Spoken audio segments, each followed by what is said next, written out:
तंत्र मंत्र को मानने और जानने वाले जब साहिल के घर की तस्वीरों को देख रहे हैं तो वो पक्के यकीन के साथ ये दावा कर रहे हैं कि सौरभ की हत्या सामान्य अपराध नहीं बल्कि ये शैतानी बलि से जुड़ा एक षड्यंत्र है। उनका दावा है कि सौरभ राजपूत की हत्या में नेपाल तंत्र साधना का गहरा संबंध है। तंत्र मंत्र के जानकारों का कहना है कि साहिल को तंत्र मंत्र और काली साधना आती थी। इतना ही नहीं, मुस्कान और साहिल ने जिस तंत्र साधना के लिए सौरभ की हत्या की वो नरबली से जुड़ी हुई थी। देखिए, ये जो फोटो है इसमें उल्लू का भी फोटो है, ठीक है। इसमें सींग भी निकले हुए हैं। आपने देखा होगा उनके घर से एक स्टैचू बरामद हुआ था प्लास्टिक का, उसमें भी 2 सींग हैं। एक राजा है, राजा टाइप व्यक्ति है, बहुत ऊंची गद्दी पर बैठा है और उसके एक साइड में लड़की खड़ी, एक साइड में लड़का खड़ा है और उस राजा की 2 उंगलियां ऐसे हैं विक्ट्री वाली साइन में, और वो दोनों लड़के ऐसे दिख रहे हैं जैसे उन्होंने राजा के प्रति अपना समर्पण कर दिया है। यहाँ पे क्या हुआ है, क्या कहा है उन्होंने कि हमने वध किया है। तो वो उसको अपना भगवान मानते थे, उस शैतान को, और उस शैतान ने इनको आदेश दिया था कि ये शैतान है, इसको मार दो। इनकी नजर में जिसको मारा गया है वो शैतान था, इसलिए इन्होंने उसको वध कहा।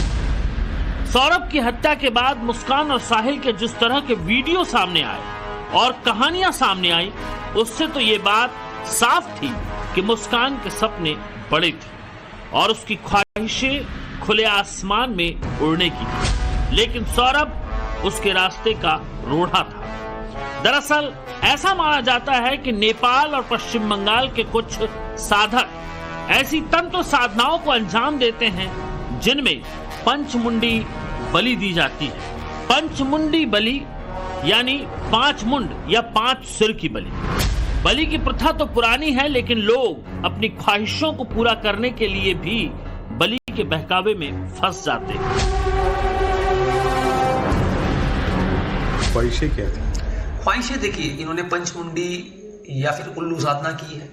पंचमुंडी बलि मतलब जिसमें 5 मुंडियों की बलि दी जाती है। इससे क्या होता है कि कुछ लोग आ जाते हैं तांत्रिकों के बहकावे में और इसमें उनको लगता है, तांत्रिक बोलते हैं कि आप बहुत फेमस हो जाओगे, बहुत धनवान हो जाओगे, बहुत जल्दी अमीर हो जाओगे, और उसके चक्कर में ही उन्होंने इस चीज को अंजाम दे दिया। तांत्रिक तो आप भी हो, लेकिन आप कह रहे हो बहकावे। हम सात्विक तांत्रिक करते हैं। हम ये तामसिक तांत्रिक का प्रयोग किया गया है, मारण उच्चाटन ये तामसिक में आते हैं, हम सात्विक तांत्रिकता का प्रयोग करते हैं। अच्छा, ये बताएं कि जो बिल्ली मिली, नमक मिला, ये क्या इसी उपयोग में आता है? बिल्कुल आता है।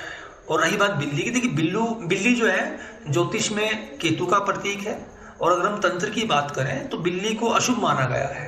हो सकता है वो इसकी भी बलि देने वाले हो, क्योंकि पंचमुंडी बलि यानी 5 मुंडियों की बलि देनी है, वो जीवों की भी हो सकती है। हो सकता है कि इन्होंने 1 मुंडी की बलि दी है, 4 ये अगले दिन देने वाले हो, या इन्होंने 4 पहले कहीं और दे दी हो, 5वीं ये हो।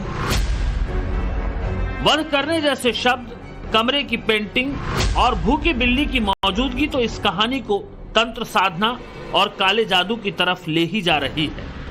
एक और बात है जो इशारा कर रही है कि मुस्कान और साहिल ने कत्ल वाली रात तंत्र साधना की। ये कमरे की तस्वीर देखिए, इसमें आपको शराब की खाली बोतल दिखाई दे रही होगी।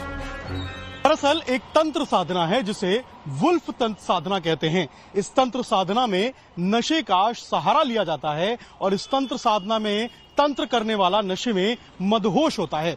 और ये बात किसी से छिपी हुई नहीं है कि साहिल और मुस्कान नशा किया करते थे और जिस दिन हत्या की थी इन्होंने, हत्या वाली रात भी इन्होंने नशा किया था। और जब ये सौरभ के कटे हुए सिर और हाथ लेकर जो घर पहुंचे थे, तब भी